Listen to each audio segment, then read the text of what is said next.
Rounding out the cast, we have Frank Whaley, Barry Pepper, Thomas Lennon, and my guest, Jane Levy. You might know Jane Levy from Suburgatory, the funny television show from a few years ago. She was compared to Emma Stone at the time. And she's made her mark in horror movies, including the Evil Dead remake, which is very, very good, and Don't Breathe, which is one of the most original horror films of the last few years. She's really put through the ringer in those movies, proving herself a highly capable actress. It's nice to see her in something like Monster Trucks, a family film. And pretty soon she's going to be involved in the relaunch of Twin Peaks. It's very exciting.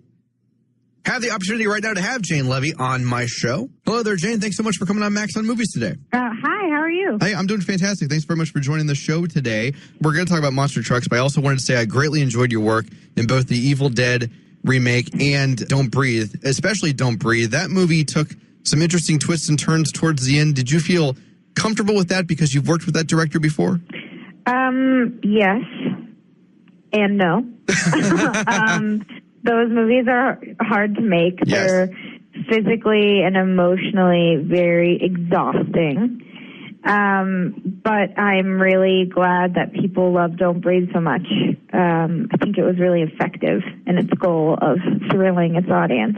It's a difficult 1-2 punch with the Evil Dead remake to make something that stands with the original. It's also really difficult to do something new in horror, and I thought that Don't Breathe achieved that. So kudos on both of those films. Yeah, thank you.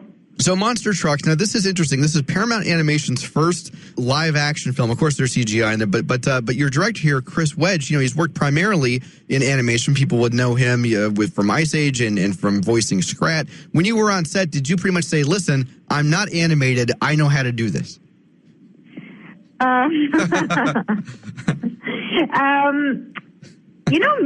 a couple of times I did say that. I really, really like Ice Age. It came out when I was in middle school. It was one of my favorite movies at the time. Or no, I think it was my favorite movie, definitely, at the time. So I'm a fan of Chris's work, and I'm also a fan of animated movies. I love them. And often I find that the goddamn cartoons in those movies are such good actors. Yeah, true. The people creating these movies must know so much about human behavior. I'm always really impressed by them. Anyways, I was excited to explore this blend of genre. But there isn't any animation in this film, actually. It's just CGI. Sure. Actors. Yeah.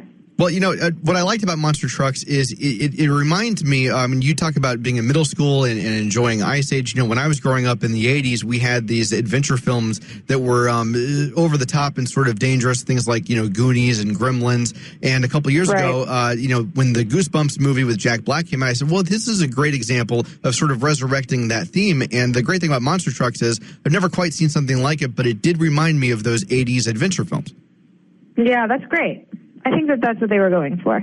Looking at your upcoming slate, too, I noticed from kind of digging around on your Twitter account, which, by the way, I love your Twitter account. There's so much pressure for people who are in the public eye to, quote-unquote, stay in their lane. And I've always hated that. And I like how outspoken you are about things that you're passionate about on your Twitter account. I don't know if you've felt any pressure from your bosses to, hey, knock that off, but good for you for standing strong.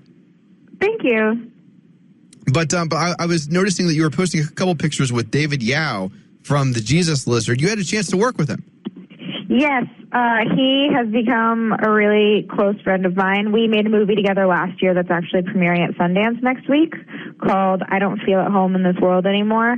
And we actually play the villains together. And Nice. One more actor, Devin Gray, we play these degenerate criminals.